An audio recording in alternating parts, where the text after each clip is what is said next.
Today we are going to present our MA project on image classification problem. This is our team details. So what's a pneumonia? Pneumonia is an infection that inflates the air sacs in one or both lungs. The air sacs may fill with fluid or pus, causing cough with phlegm or pus, fever, chills, and difficulty breathing. Pneumonia can range in seriousness from mild to life-threatening. It's more serious for infants and young children, people older than age 65, and people with health problems or weakened immune systems.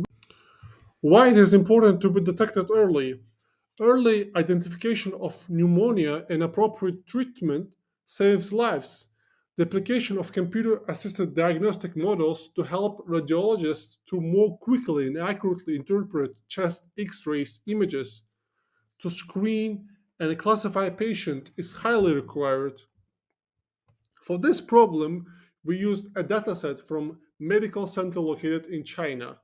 Overall, we have more than 5,000 chest X-ray images of children between 1 and 5 years old.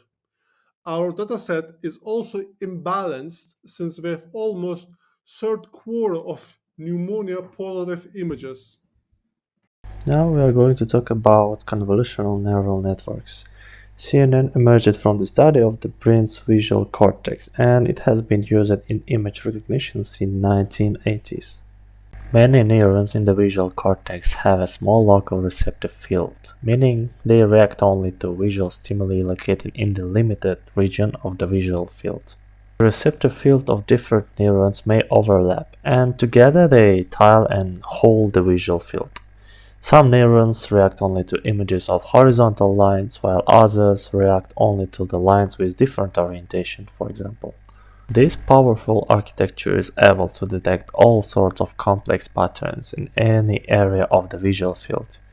These studies of the visual cortex inspired the neocognitron, which gradually evolved into what we now call a convolutional neural networks. So, in our project, neurons in the first convolutional layer are not connected to every single pixel in the input image, but only to pixels in their receptive field.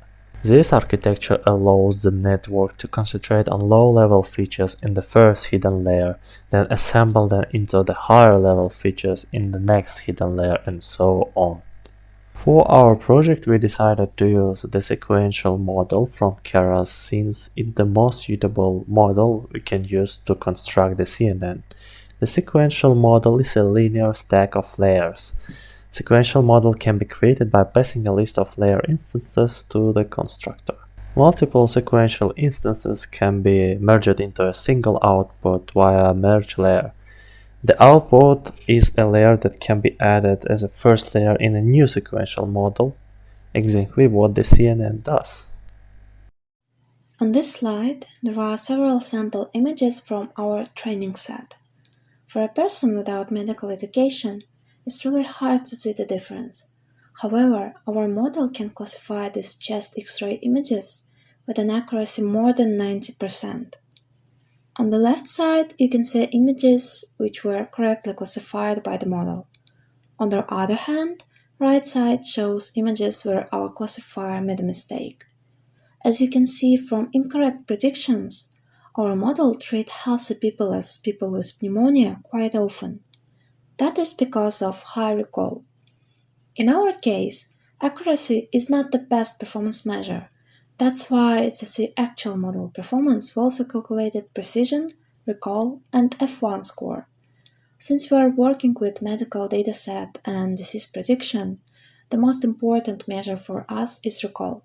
Yes, we do have false alarms, sometimes classifying healthy people incorrectly, but if a person is really sick, our model will predict correctly with probability of 95%.